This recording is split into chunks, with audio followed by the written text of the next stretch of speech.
लोजपा रामविलास की रांची में बैठक संपन्न हो गई।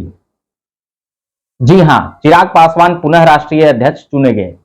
राष्ट्रीय कार्यकारिणी की बैठक थी उसी में।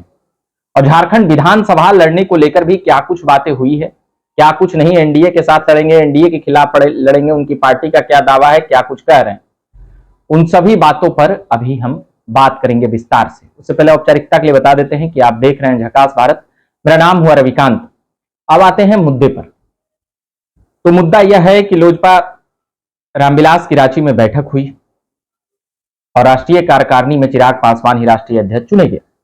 2019 में भी रामविलास पासवान के रहते हुए वह राष्ट्रीय अध्यक्ष चुने गए थे, मगर फिर पार्टी में कुछ ऐसा हुआ कि 2020 विधानसभा अलग थलग होकर लड़ना पड़ा, एनडीए के खिलाफ लड़ना पड़ा, एनडीए के साथ होते हुए भी अलग आकर लड़ना पड़ा। रामविलास पासवान का निधन हो गया था।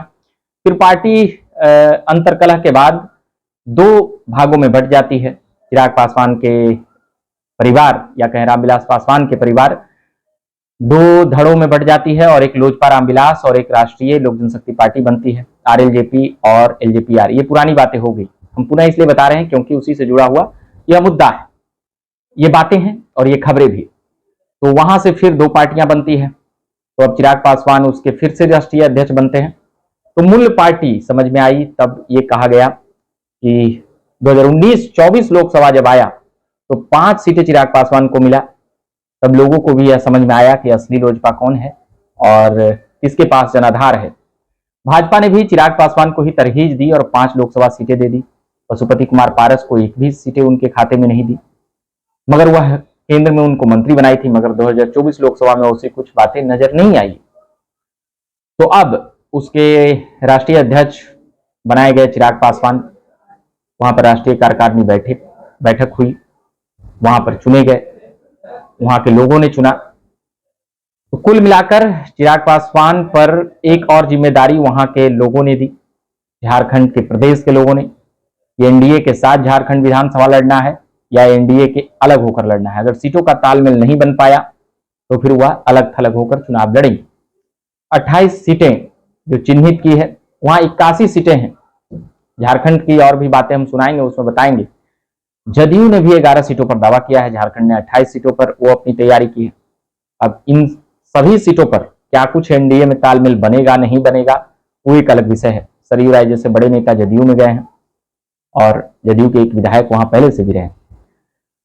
तो अब इन तमाम बातों को लेकर, झारखंड विधानसभा को लेकर, चिराग पासवान तो राष्ट्रीय अध्यक्ष बने ही, अब उनके सामने क्या कुछ चुनौतियां होगी। उन्होंने साफ तौर पर कई बातें कही कि हमारा कई विधानसभा पर अगर बातें नहीं बनी तो वहां पर हम लड़ेंगे। उनकी पार्टी के प्रदेश अध्यक्ष सहित और भी लोग झारखंड विधानसभा को लेकर बातें बताए हैं, वहां के जो प्रभारी हैं वह भी बताए हैं। 28 सीटें चिन्हित की गई है। अब 28 सीटों में बातें यह है कि एनडीए के साथ अगर तालमेल नहीं बनी तो वह उतारेंगे, तो वो किनका वोट काटेंगे, जेएमएम का, कांग्रेस का या फिर बीजेपी का, किसका वोट चिराग पासवान के पास जाएगा। तो इसको लेकर अभी तक संशय है। 2020 विधानसभा में, बिहार विधानसभा में वह खेला कर दिए थे। सभी लोग जानते हैं कि एनडीए में रहते हुए भी जदयू के खिलाफ किस प्रकार से उम्मीदवार उतारे और किस प्रकार से 70-72 विधायक वाली पार्टी को सीधे 43 सीटों पर ले आते हैं। उसके बाद से ही चिराग पासवान की बिहार में ही नहीं, सेंट्रल में भी उनकी ताकत समझी गई। तभी 5 लोकसभा सीटें, जब उनकी पार्टी टूटी थी तो वो अलग थलग थे, मगर फिर 5 लोकसभा सीटें उनको दी एनडीए में, सीधे कहें तो भाजपा ने। तो उसके बाद 5 जीत कर गए, 100% वहां पर परफॉर्मेंस भी दिखाए हैं। वो यह भी बताए कि अगर हमें और भी ज्यादा सीटें मिलती तो हम जीतते। उनकी पार्टी का दावा है कि 50 विधानसभा पर बिहार में भी हम अपना दावा करेंगे। तो उन तमाम बातों पर तो बाद में वो चर्चा होगा, मगर फिलहाल झारखंड विधानसभा को लेकर चर्चा है कि क्या वह किस तरफ लड़ेंगे। मगर फिलहाल एनडीए के साथ ही लड़ने को लेकर चिराग पासवान की भी खबरें वहां से आई है कि वह एनडीए के साथ ही तालमेल बनाना चाहते हैं। मगर अगर नहीं बना तो 28 सीटें जो चिन्हित किए हैं उस पर लड़ने के लिए फोकस करेंगे। बाकी हम तमाम खबरें और बातें लाते रहते हैं, आप बने रहिए झकास भारत पर। मेरा नाम रविकांत हुआ, धन्यवाद।